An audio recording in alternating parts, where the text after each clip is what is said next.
Ripoti kutokea Uhondo TV, mimi ni Fadhili Komba na hii ni Uhondo TV.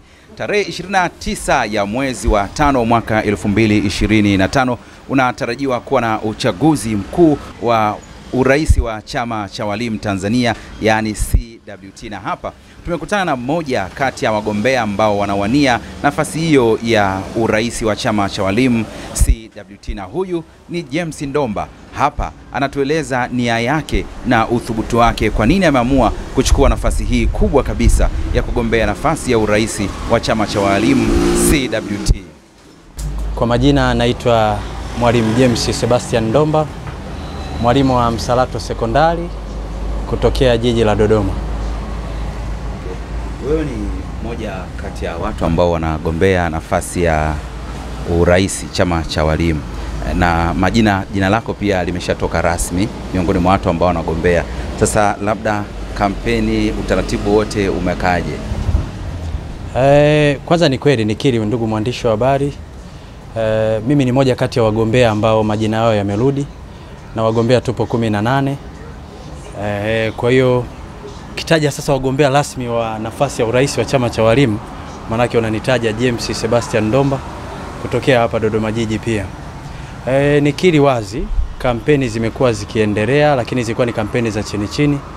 Lakini kwa sasa maana ni kampeni ambazo ni za wazi kabisa, kila mtu anaruhusiwa kusema ajenda alizonazo, hoja alizonazo, na kutumia njia yoyote ya halali ambayo anaweza akafikisha hoja zake kwa umma wa walimu wa Tanzania ili kuhakikisha ajenda zake zinasikika. Lakini pia kupitia vyombo vya habari hivi pia tunaweza tukatoa mawazo kwa wakati mwingine. Unajua, ukitaja idara ya elimu au sekta ya elimu, ndo sekta mama ambayo imebeba pia taifa letu. Kwa hiyo tunapoelekea kwenye chaguzi kubwa kama hizi, ni vema huko mbeleni tunakuwa na midahalo mikubwa kati ya hao watu wanaogombea nafasi kubwa, ili kuhakikisha ajenda za msingi au hoja za msingi walimu wanaotokana na chama hiki husika wanazipata na kuzisikia moja kwa moja, ili wanapomchagua mtu wao wajue wanamchagua kwa sababu zipi na kwa hoja zipi ambazo amezipeleka mbele yao. Lakini kampeni zinaendelea, tunashukuru Mungu, na mimi mwenyewe pia naendelea na kampeni. Kwa alhamdulillah tutaendelea kukutana huko. Ambao upo nao kwenye kinyang'anyiro ni watu wazima kabisa, ni majiant tunaweza tukasema, na ni wakongwe ambao wapo ndani ya chama cha walimu. Unaonekana jina lako limetoka, lakini inaonekana ni kijana bado mdogo sana. Vipi unawezaje kukabiliana na hawa watu ambao unawakuta pale ili hali wao ni wakongwe? Asante. Unajua, mpaka kuwa mgombea wa nafasi ya rais ya chama cha walimu, manake kuna vigezo na sifa ambavyo chama kimejiwekea kwa watu ambao wanastahili kugombea nafasi hiyo. Kwanza moja, kurudi jina, manake sifa na vigezo vya mimi kuwania nafasi hiyo au kuwa rais wa chama cha walimu, manake ninazo tayari. Sasa kwenye ujana na uzee, nafikiri walimu au chama cha walimu akijatafsiri kinamhitaji kijana au mzee, kinamhitaji mtu aliye tayari, mwenye maono, lakini mwenye nia njema na ya dhati ya kukiongoza chama hiki. Kwa hiyo sasa ukishajipima kwenye hilo, ndio unajitokeza na kuomba ridhaa. Kwa mchakato wa kwanza ni kuwa na sifa kama mgombea wa chama cha walimu, ambayo sifa hiyo mimi ninayo, na ndio maana mpaka jina langu limerudi. Mchakato wa pili ni ajenda zipi zinatupeleka kuomba hizi nafasi. Je, ni ajenda zinazogusa maslahi ya walimu au ni ajenda zinazogusa maslahi binafsi? Kwa hiyo mimi nakwenda na maslahi ya walimu, na ndio maana pia nawakumbusha walimu na nawaomba walimu kupitia media hizi kuhakikisha wananiunga mkono, kwa sababu nina ajenda zinazowagusa moja kwa moja. Na mfano wa ajenda hizo tukasema maslahi ya wastaafu. Chama cha walimu, mwalimu akishastaafu amekuwa akiachwa kama si mwanachama aliyechangia kwa muda mrefu. Sasa tukija tuangalie maslahi ya mwalimu anayestaafu, kwanza kujua ile idadi ya wastaafu tutakao kuwa nao, mazingira ya kustaafu. Kuna wengine wanastaafu wanakutana na matatizo ya kisheria, alikuwa mwanachama wa chama cha walimu, lakini anapokuwa amestaafu hata kufuatiliwa kuhusu ishu zake za kisheria na mambo mengine inakuwa ni kazi kidogo. Kwa hiyo tunasema sasa, ndio maana nakuja na ajenda kama hizi zinazogusa maslahi ya walimu. 2% ya makato kama ada ya mwalimu. 2% ni kubwa sana ambayo mwalimu anakatwa kwenye mshahara wake. Ajenda ninayokuja nayo mimi ni ya kupunguza makato yanayotokana na michango hii ya ada ya walimu. Kwa ajenda hizi ukizichukua kwa ujumla ni ajenda ambazo zinagusa maslahi ya walimu, Lakini tumesema sekta kama ya elimu tuanzishe miradi, tuna benki za walimu, tuna majengo.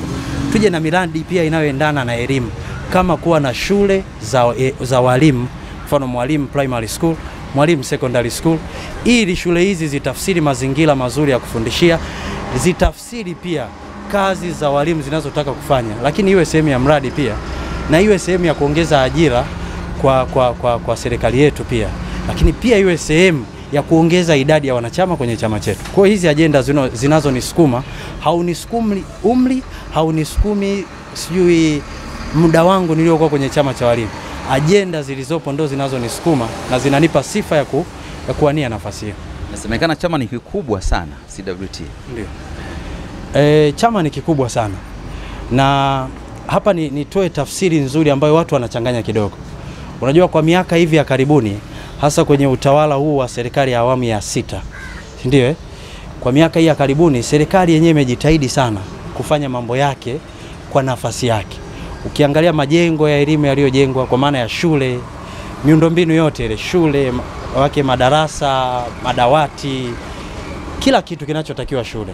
Lakini ukiangalia upandishwaji wa madaraja ya walimu, upandishwaji maana huo ni wa vyeo, tunasema vya walimu, salary increment, kwa serikali yenyewe kwa nafasi yake imefanya kwa kiwango kikubwa sana. Na hapa nimpongeze Rais wa Jamhuri ya Muungano wa Tanzania Daktari Samia Suluhu Hassan kwa kazi kubwa hii aliyoifanya.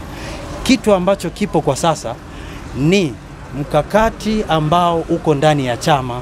Kwa hata wanachama waliopo tunasema ni mvutano ulioko ndani ya chama, sio walimu na serikali. Ni wanachama wa CWT na chama chao cha CWT. Na ndio maana na sisi tunafika ili sasa kuja na ajenda ambazo zitaenda kuondoa hii mivutano iliyoko ndani ya chama. Ikiwa mojawapo ni ya kuhakikisha tunaleta utawala bora, utawala wenye kusikiliza wanachama. Na ili tupate utawala wenye kusikiliza wanachama, ndo ajenda yangu moja kubwa nilionayo kama nitapata nafasi, ni kuwashawishi wanachama na wajumbe wa mkutano mkuu kuhakikisha kama inawezekana tubadili sehemu ya katiba yetu na taratibu zetu. Rais wa chama cha walimu achaguliwe na walimu wote, asichaguliwe na baadhi ya wajumbe. Kwa sababu unapomchagua rais wa chama cha walimu na walimu wote, manake unamshusha rais kwa wanachama wote. Kwa anakuwa tayari kusikiliza yale malalamiko ya wanachama mpaka wa chini kule. Kama anachaguliwa na watu wachache, manake unampa tabaka la kuwa kuna sehemu anashika, sababu anajua kuna watu wanaonipigia kura, alafu kuna wengine ni wanachama tu. Kwa hata anapokuja kushughulika sana, atashughulika na wale wanaompigia kura na wanachama wanasaulika. Ndo daraja linapotengenezeka, malalamiko yanapoanza kutokea yanayoonyesha kwamba kuna tofauti sasa kati ya wanachama na viongozi wa chama. Kwa mivutano pia iliyopo humu ni kati ya viongozi na wanachama. Kwa nakuja na ajenda ya kuhakikisha tunaleta umoja, tunaleta mshikamano, kuhakikisha hiki chama kinakuwa ni kikubwa na kinarudi kwenye hadhi yake na kinapandisha tena hadhi na sifa ya mwalimu. Nakushukuru sana. Hapo CWT ina mashindano makubwa na chama kilichoanzishwa hivi karibuni. Ndio.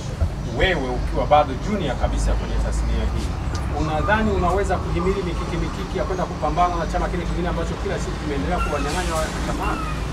Asante sana ndugu mwandishi. Kwanza nikiri, CWT haina mshindani. Wake tunasema haina mshindani. Hivi ni vyama vya wafanyakazi ambavyo sheria na katiba ya nchi inaruhusu kuwa na hivi vyama vya wafanyakazi. Sasa hiki chama kilichozaliwa kwa sasa ambacho wengi wamekuwa wamekisikia, walimu wengi wanakikimbilia ni kwa sababu ya namna ilivyoweka utaratibu wa makato yake.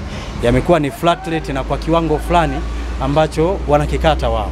Na sisi tukasema wanachama wanakimbia kwetu ni kwa sababu ya makato. Ajenda kubwa alionayo ni makato, ambayo ni hoja tunaweza tukakaa mezani, tukakaa pamoja na baraza kuu la chama cha walimu, tukaijadili upya kutazama ni namna gani na sisi upande wa makato tunaweka sawa kiasi kwamba wanachama wetu yasiwaumize makato haya, ila yawe ni kwa sababu ya kuchangia chama chao kwa ajili ya kuendesha shughuli za chama chao. Hivi Mwalimu Ndomba, ndio mtu akitaka kujua mbali na msalafu sekondari, yani amjue vipi, kitu gani kimemwaminisha kuwa na confidence? Kwa nini kuna uwakilishi? Sijui mwakilishi vijana, wilaya mwakilishi vijana, mkoa mwakilishi vijana taifa, kwa nini hakwenda huko? Kipi specifically neno moja tu ndio kufanya wewe uingie kwenye nafasi hii ya mwisho kabisa kuwa msemaji wa CWT taifa? Ni kwa sababu naamini nafaa na naweza kuwa msemaji wa CWT taifa. Miaka ya nyuma Mwalimu alikuwa na heshima na hadhi kubwa sana, na sasa ukipata kukalia kiti hiki cha urais, je, unawezaje kurudisha hadhi ya mwalimu ambayo alikuwa nayo huko nyuma?